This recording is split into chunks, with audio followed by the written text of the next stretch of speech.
Welcome, everyone, to another episode of Saving the World Together with Martin Rezny and Luke Macmichael. Today we have a very special guest, Ray Katz from wearesaners.org, who is here today to kind of share with us his movement about people banding together to kind of end fossil fuel movements, demand climate scientists give us solutions to a better world together. So Ray, we'll give you the floor. Explain We Are Saners to us, please, and we'll have some fun talking about it today. Hi, I'm Ray Katz. I am the founder of wearesaners.org.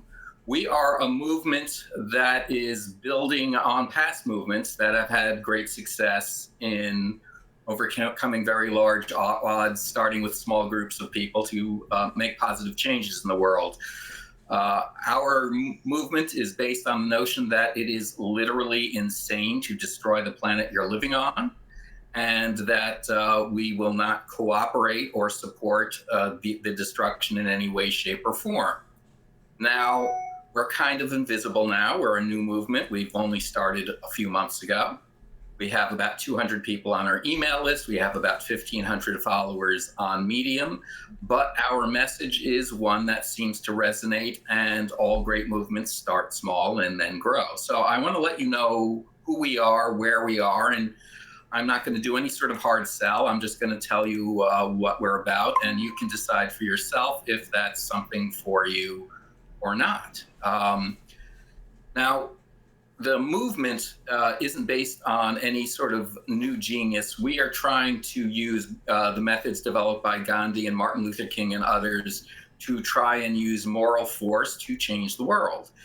And we have learned from other movements that had strengths and weaknesses. We also don't see ourselves as competitors to existing movements. I am personally a fan of Fridays for Future and the Sunrise Movement and Just Stop Oil and all those other movements, because those are people who are sticking their necks out and making an effort to save the world from climate destruction. So I have nothing but admiration for them. I support them. But this movement is taking a different tack. I think that we are kind of an amplifier. We are trying to add power and force to existing movements and to develop a broader tent movement for people who are busy. They're raising children. They're working one or more jobs. They're busy, and yet they're busy trying to take care of their families and their children and their lives, and they want their children to have a future. So that's what this movement is about. We are planning a series of actions that will start and seem very innocuous, but hopefully will get some attention, and some will more directly challenge authorities in both business and politics and government. So there's a lot of things planned, but the gist of it is this: nobody has power inherently. People have power only insofar as other people follow them, support them, do the work that's necessary to reinforce and enforce that power. Now, right now, we have people who are, refining oil, who are working in coal mines and doing all kinds of things that are supporting the fossil fuel industry and the destruction of the earth, essentially. And they're not bad people. They're living in the society they were born into. And I would say our movement we have no real enemies. We're not even enemies of the CEO of ExxonMobil, because if he resigned, there'd be a new guy replacing him doing the same thing. We are opposed to there being an ExxonMobil. There should be no role for a CEO of a company that is poisoning the planet. So that's sort of our big picture. We have some very, very specific things coming up. I'm on Medium. We have about 1,500 followers on Medium. Both of my there's a personal section for me, and there is now a publication, We Are Saners, on Medium that we will have more than just me writing for.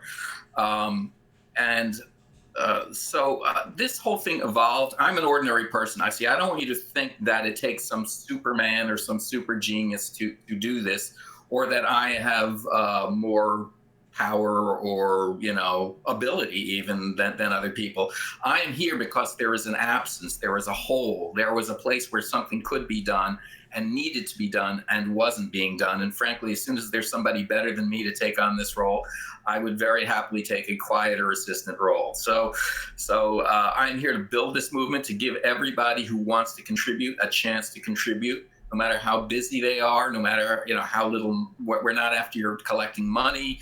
I mean, we sell some T-shirts on there. That's so people can wear T-shirts that have our message on it. But that isn't what we're about. What we're about is doing what's necessary to end oil and to put actual climate scientists in charge of an emergency worldwide program to deal with this emergency. There is no country on earth that is dealing with this as an emergency.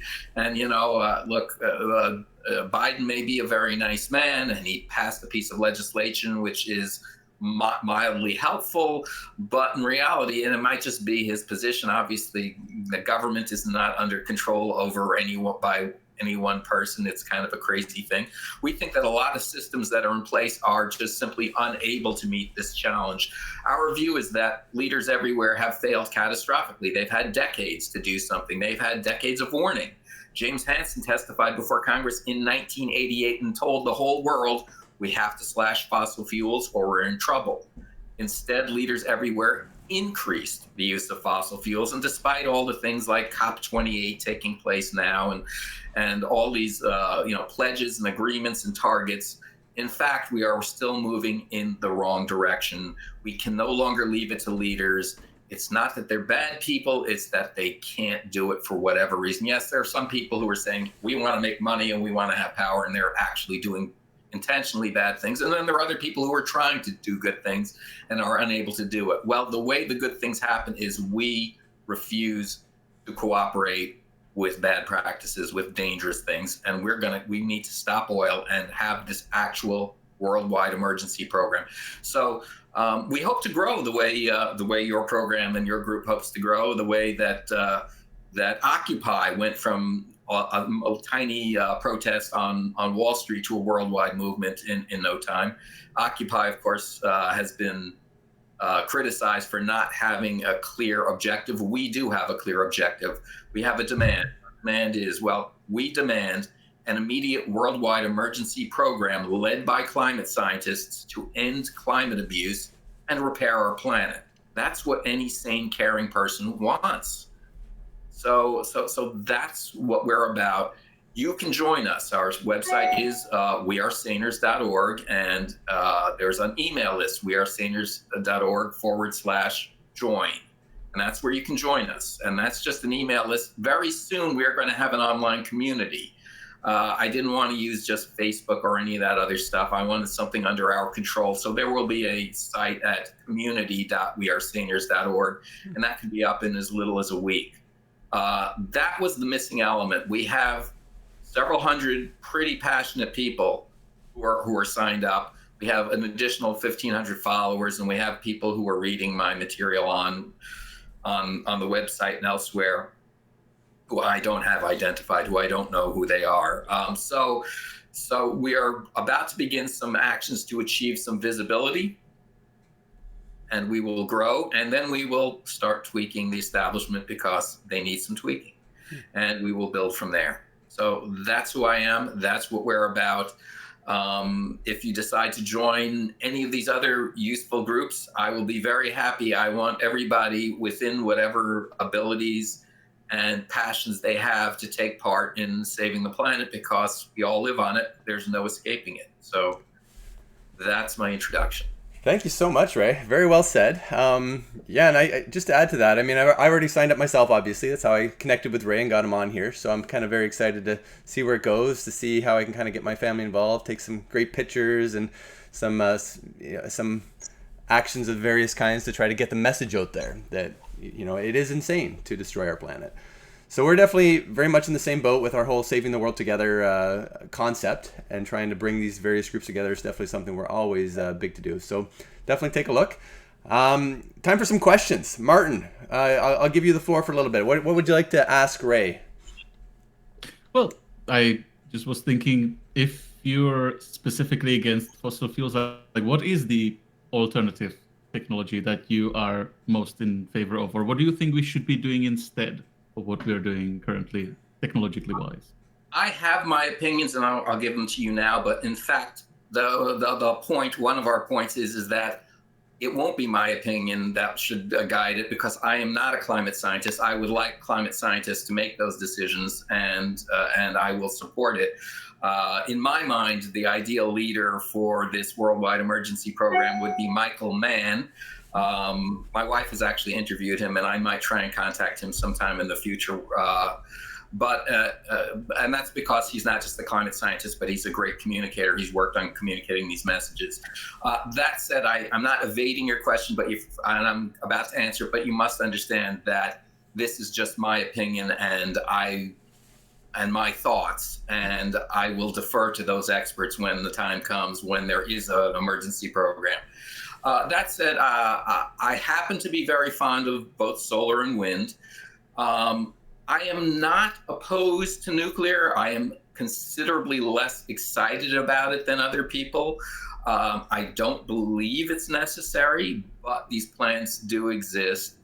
What makes me skeptical a little bit about nuclear is I do not like that they're being run for profit by people who lie whenever there's an accident and try and diminish the seriousness of it. So I'm a little skeptical of the technology, but I'm really skeptical of the people who own and operate the plants. So I would say, all things being equal, I would like to not use nuclear. But if the climate scientists say, hey, we've got these things up and running and we just have to use what we have to use, I would have no problem with that. I also think that we have a situation where we waited 35 years and still haven't done anything. So we need a quick start. All these things that target 2030 and 2050 strike me as ridiculous. We need a quick start. So I always ask myself, well, what can we do quickly that might make impact, like right now? And one idea I've been thinking about is a combination of a sharp slash in production of like everything that is non-essential. In other words, if we're not producing, shiny plastic garbage and metal stuff for consumption, just consumer goods of all kinds of types that end up in landfill after they lose their excitement, a week or a month after we get it. We can slash the use of energy a lot by not doing that. Now, of course, the downside is a lot of people would be out of work. If we're only producing, food, clothing, shelter, medicine, and a couple of other things, a lot of people would be out of work. So I would combine that with UBI, Universal Basic Income. And I also think that there should be sort of like a co-op kind of movement where, like, instead of everybody working 40 or 80 hours a week and not making a living, people could be spending some time producing those essentials voluntarily for X hours a month, and then in return receive the basics they need to live right from that. So these are, not fully filled out ideas, but they're my initial thoughts on envisioning a world where we get a fast start once we decide to treat this emergency as an emergency. And again, ultimately, I will defer to the climate scientists and probably whoever they have helping them, who should not be businessmen and politicians, but should be people with some expertise in other areas. Yeah, I think thanks for the answer. I think the issue sometimes is with these movements, but I think it's at least definitely perceived issue by, let's say, the mainstream public, is that a lot of the times when you're sort of picking these fights, like sometimes if you're not really very solid in the science department, you can pick like being activistic about some specific thing that specifically that one thing is not really going to do much. Like I think the latest example was straws, like plastic straws, and then somebody found out that like there's not really a big portion of like the pollution anyway. The main thing would be glitter or like things that are already manufactured to be essentially microplastics in that department. So you sort of create something that sort of in this case, paper straws that really annoys the large portion of the mainstream public and thus alienates them from the program. And I think in this particular case with the fossil fuels, I think like there are some, and I think that is also within like the sphere of people who have the scientific expertise debating this. There's some of the ideas like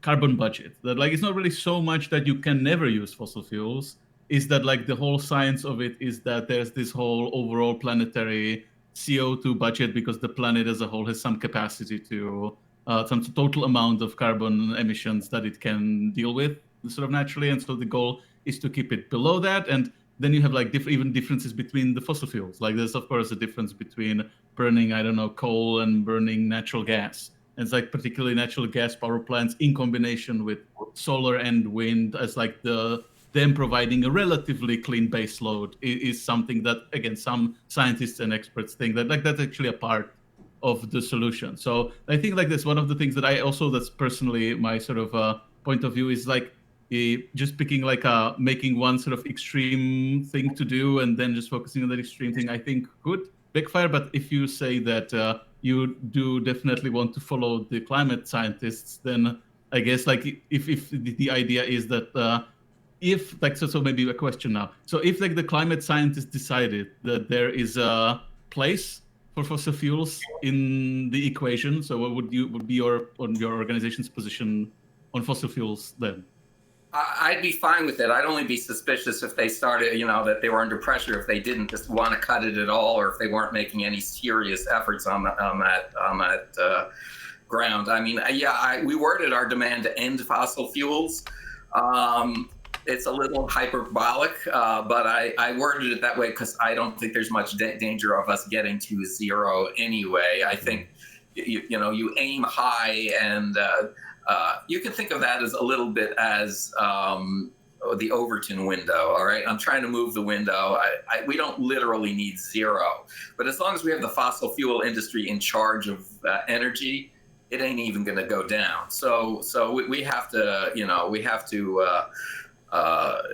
be aware of that. Yeah. But I'm not even an expert on movements. I'm trying to be, because that is my role. My role is not science. My role is to help scientists get in a position to do what needs to be done.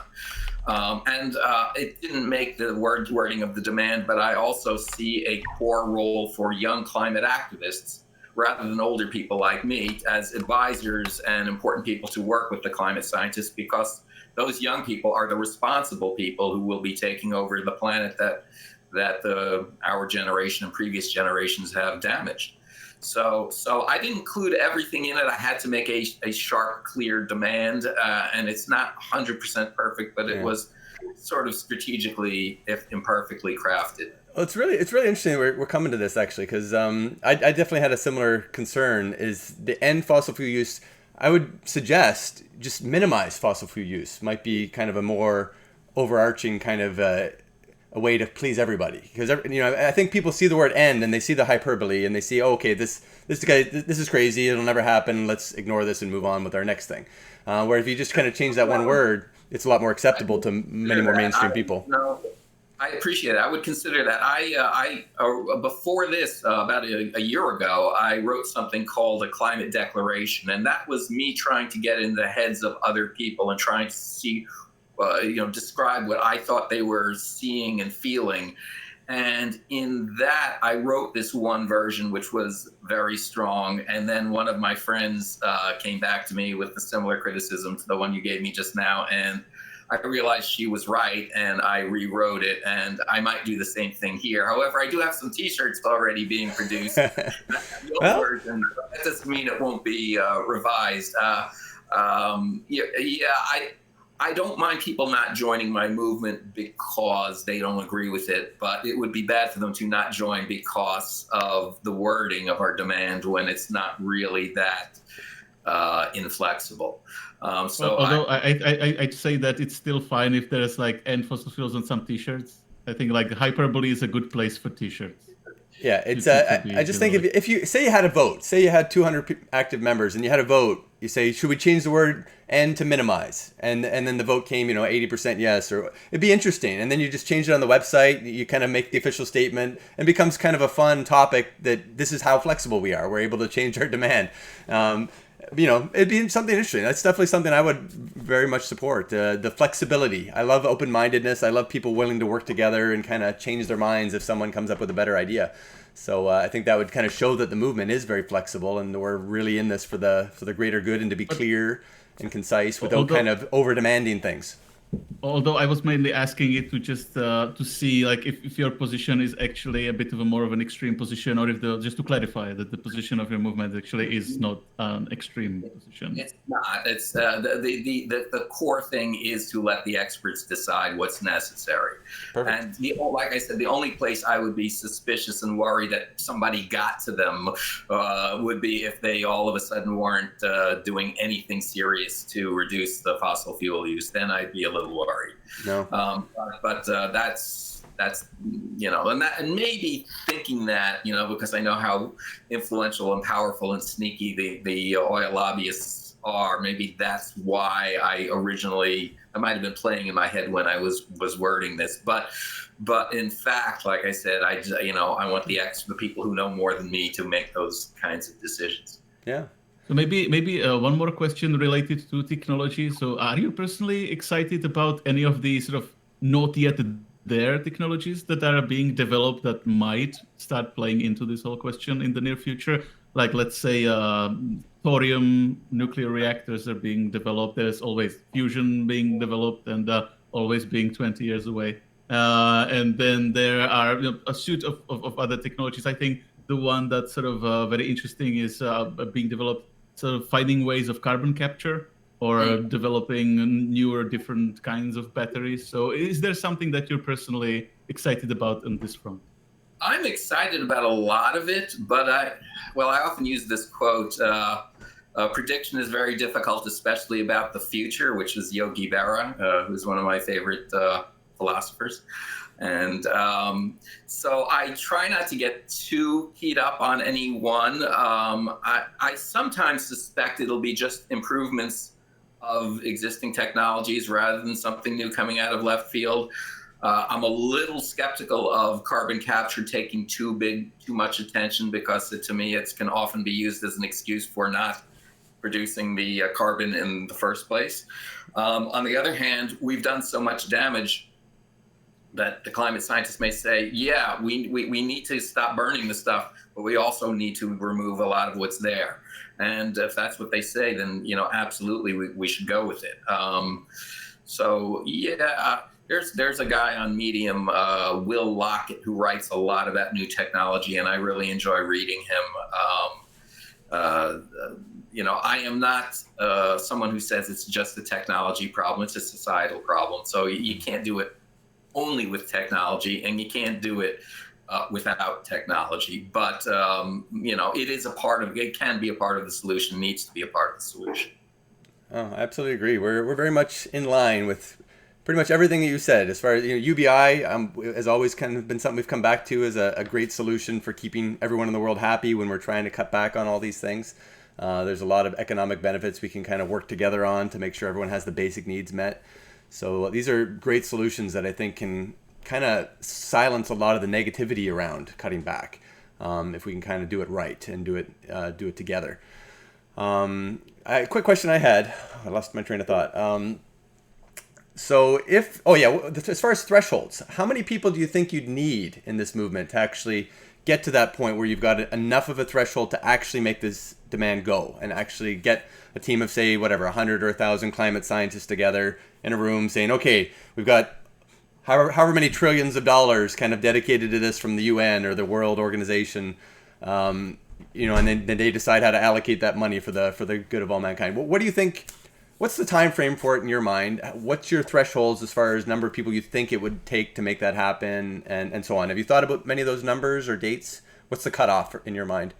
I have been thinking about it, but I've also been thinking primarily about this jump start, this stage we're in right now. If you look at a lot of movements, actually not a lot of movements, it's a few very well-run movements, they can go from very small to very large very quickly. And what really matters to making that happen is that people have to say, I've seen this, I believe in this, I want to join. So really, whether or not we succeed has to do with us succeeding in some of these early efforts. But honestly, I think that there's almost no upper limit onto how many people can join, because the notion of this is different from, say, Just Stop Oil, which says we're going to have a couple of these actions to draw attention, and we're kind of like serious activists. I am talking about ordinary people doing a little bit, and the people who I'm seeing as the backbone of this are people with children. They're looking at their children. They're saying, I'm working all the time for them. I'm trying to take care of them. And while I'm exhausted doing this, because I'm raising kids, I'm working one or more jobs, and I'm coming home, and I certainly don't feel like being involved in a climate movement just because I don't have the energy. I also realize this is too important. And if there's anything I can do without disrupting my entire life, I want to help. So if we can give those people something meaningful to do, I think that there could literally be 1 billion people doing something. If they're convinced that this is futile, that this movement can't work, that no one's going to pay attention to them, that the powerful are too powerful, that we're already doomed, then this movement will fail. Then our movement will fail. So the questions I ask myself every day are, how can this movement succeed? How can we demonstrate this movement can succeed? And part of it is history. Movements have succeeded. The Indians did oust the British from their country, and they weren't powerful, but they found that they could be powerful. And Martin Luther King did manage to get segregation in the South and got Jim Crow laws removed. And again, he was going against a lot of power. And so there is strategies, and there are strategies that have this David and Goliath power, and they exist. And everyone wants you to think that, oh, it's just the big shots and important people that make history. And I don't think that's true. And I think in a way we're a little mistaken when we concentrate on Gandhi and King. It's the movements of Gandhi and King. And so it's not me, it's the Saners movement. It's the ideas animating us, and it will be the strategies we execute that will make us succeed or fail. I am not a genius like the people I am following. I am not as bright as Gandhi. I am not nearly as bright as Martin Luther King. On the other hand, at the time they were doing their things, they had self-doubts because it did seem daunting. But what I do have is the passion. And I think our followers, as small as our group is, a lot of them have the passion. And I think that, again, if we succeed in some of these early actions, and I have no doubt that some of these early actions will fail. I have no doubt, and that's why we have to persevere. But if we can succeed in them, we can grow very quickly. It never happens that, people say, well, we have to unify. We have to all be together on this. We don't have to be. We just have to be enough people to make it happen. And that's the way we have to think about it. And we don't even know how much enough is. If you read this history, 2.5 people or percent of a population are enough to start a revolution, things like that. So I'm not really worried about the numbers. I want to achieve the maximum number, but to me, it's the effectiveness of our actions, and we are different from the past. We don't have a fire lit under people. Day to day, they're still living their lives. This year has been an eye opener, but still, even though toxic clouds from wildfires in Canada settled over our cities, and more people are caught in wildfires, more people are having terrible storms, more people are living through terrible heat waves, we still don't have the same feeling of being black in the South in the 1960s. We still don't have the feeling of being occupied by the British in our country and not being treated with respect. We don't have that. And therefore, we're not going to start with people who are ready to break the law in a big way. So I am trying to tailor this movement to be actions that people can and will carry out, but that are still forceful enough and grab the initiative enough for us to take control. And that's a little tricky, but it's doable. Just to follow up to that last question, so do you have a specific strategy in mind when it comes to working with other groups, as far as either combining your efforts or trying to either merge with other groups? Is there anything? Have you thought about that at all, as far as working together? I have thought about it, mostly in small ways of reaching out to them. I love these other groups. I don't just like them, I love them. And I don't ask everyone who joins us to love them. I mean, a lot of people are annoyed with Just Stop Oil or whatever. I'm not. So I have to be a little careful, because I want We Are Saners to be a big tent. We are, even though actually my politics is probably very close to yours, I want us to be united on just the one thing, which is we're going to make sure that there's a healthy planet for our children and for generations to come. So if you like the systems that exist largely and whatever, and you just want there to be an emergency declared, and this emergency takes precedence over all the existing systems because it's an emergency, I'm happy with that. I'm fine with that. But now I lost my train of thought. What was the original question? Just as far as the specific strategy towards working together. Say we wanted to kind of group up. We obviously put your links on our website. I'm excited enough. I have a whole link of like contributors with almost 50 links now of people that we've kind of talked to, or people that I agree with, that I think these are good sites to check out, if you want to save the world. Go learn from these people.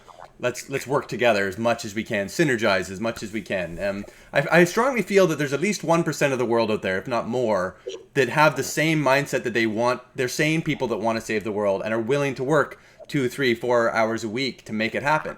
They have the time, they have the money, the resources. They want to be effective with what they do, but they're not exactly sure where to go or what groups to align with. They spin their wheels a lot with groups that start out, with good purposes, but then turn into some kind of cult or some kind of fanatical thing that, doesn't ever give and ends up breaking the law more often than not, and just looking a little more fanatical, talking about extreme things that they may not be able to back up, whether it's aliens. We've talked about a fair bit on this show. Some groups are wanting the aliens to come save us. Other groups are relying on religion or Christ to come down and magically save us. So they're not worried about religion, or not worried about climate change. Some people are actually bringing on the apocalypse because they want some of these other groups, aliens or Christ or religion, to come and save us. So I was just asking the question about if you had a specific goal or strategy for working with others, and if you'd be, I guess, able to, or in line with just joining with some other group entirely, or if you're always going to be on your own, or what's your plan for working with other groups?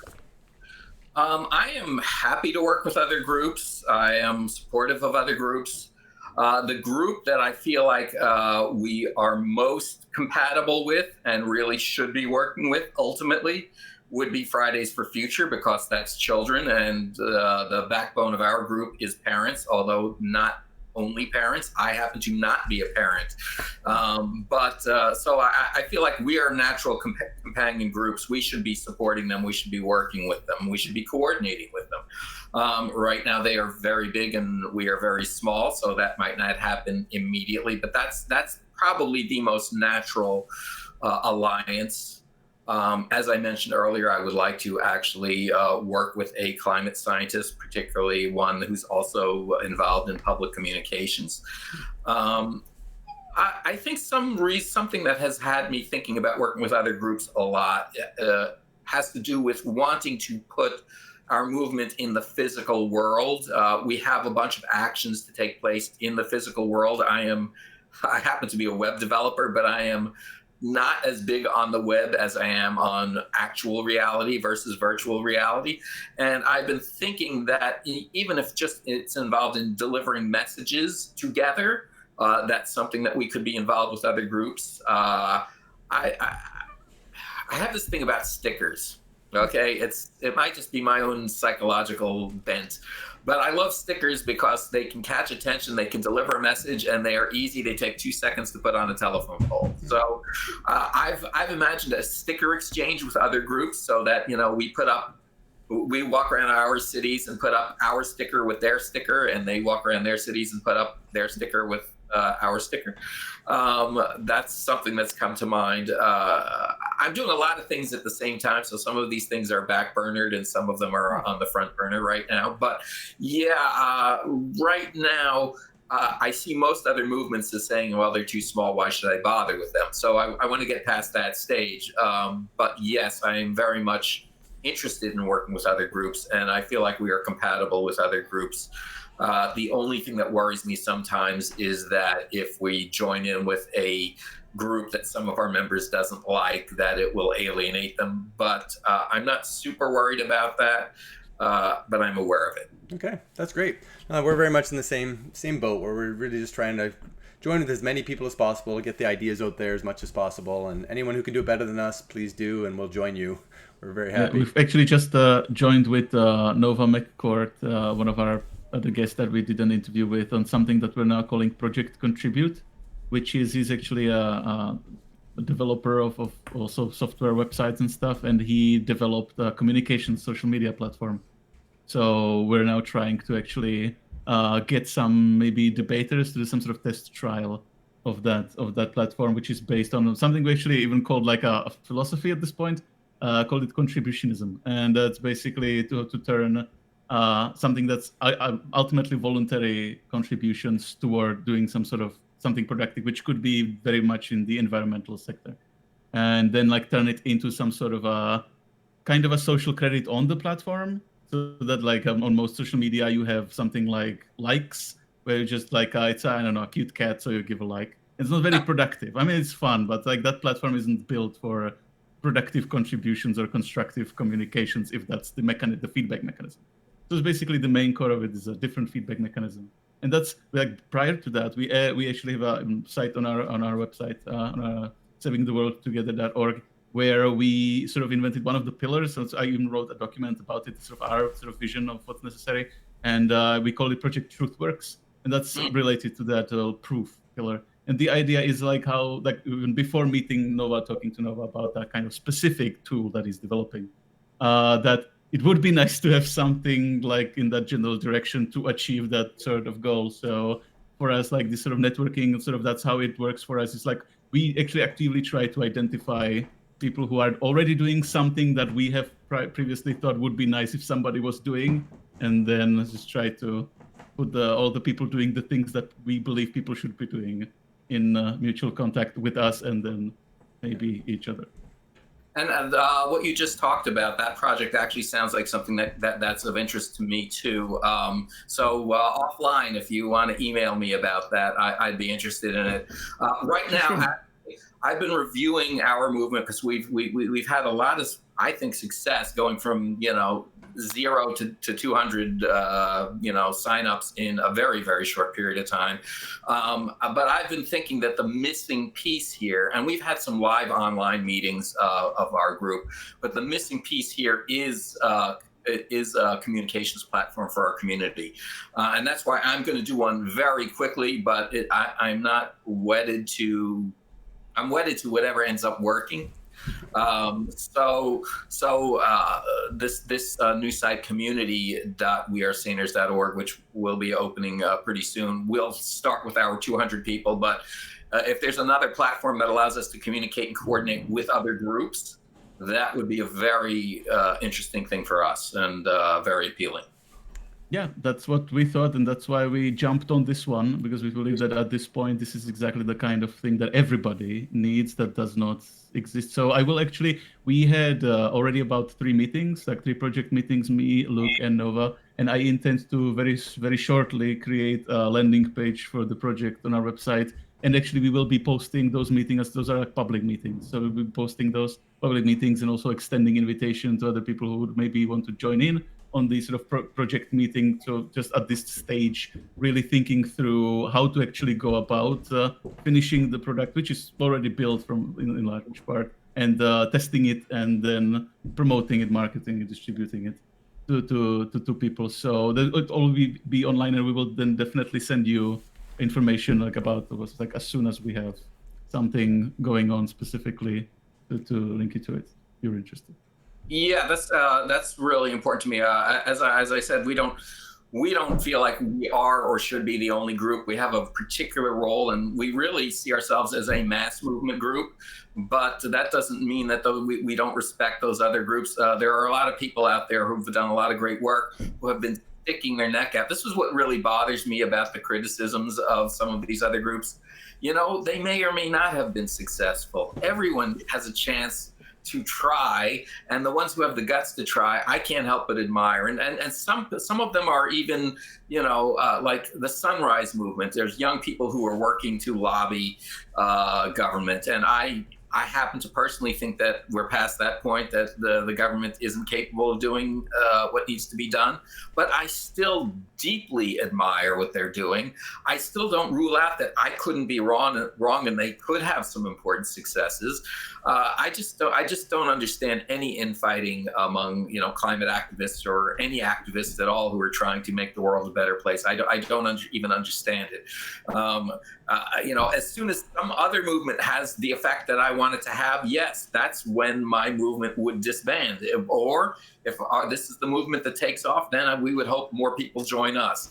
We just want something to work. My personal goal is simply to make the world a place that I'm happier living in. Frankly, that is my personal goal. So however that happens, I would be thrilled with it.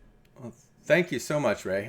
We're 100% behind you in any way we can be as far as helping that goal of making the world better for all of us, and particularly a world that is fair and good and better, essentially for everyone, not just for us individually, but for everyone. And that's where we're really targeting the synergistic motivations of all these movements, is the things that are better for everyone.